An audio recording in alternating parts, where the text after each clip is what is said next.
बरेली की नवाबगंज सीट से 5 बार विधायक और समाजवादी सरकार में 2 बार मंत्री रहे बरेली के वरिष्ठ सपा नेता भगवतसिंह गंगवार अब से कुछ देर बाद कोर्ट में सरेंडर करने वाले हैं। 2017 में नवाबगंज विधानसभा से सपा प्रत्याशी रहते भगवतसिंह गंगवार और भाजपा उम्मीदवार केसर सिंह गंगवार पक्षों में टकराव हुआ था, जिसके बाद दोनों पक्षों ने एक दूसरे के खिलाफ मुकदमे दर्ज कराए थे। उसी केस में मंत्री भगवतसिंह गंगवार 9 अन्य सपा नेताओं के साथ अब से कुछ देर बाद कोर्ट में हाजिर होने वाले हैं। न्यूज़ टुडे नेटवर्क को दिए एक्सक्लूसिव इंटरव्यू में पूर्व मंत्री भगवतसिंह गंगवार से जानिए आखिर क्या है पूरा मामला। मंत्री जी, क्या मामला है जिसमें आज कोर्ट में उपस्थित होने आप जा रहे हैं? मामला 2017 के चुनाव का है।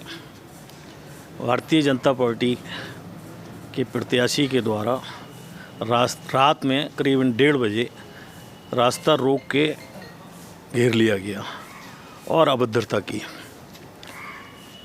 जिसकी काफ़ी देर तक वाद विवाद होता रहा।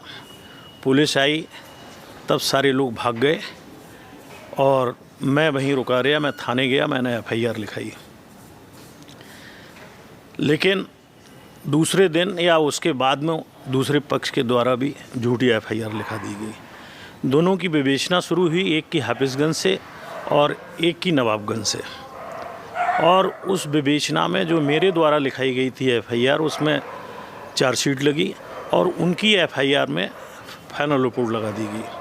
सरकार बन चुकी थी भारतीय जनता पार्टी की और सत्ता के नशे में होकर बिना किसी ओपनिंग के, यानी FIR की जो फाइनल रिपोर्ट है उसकी ओपनिंग की जाए, वैसे ही केस ट्रांसफ़र पीलीभीत कर दिया गया।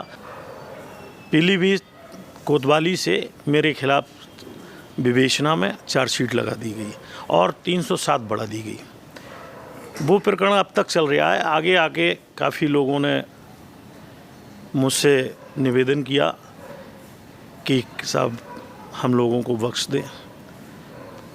मैंने कहा कि भाई बड़ी भारी अभद्रता की है, लेकिन बाद में केस उनका केस ख़त्म कर दिया गया अदालत से।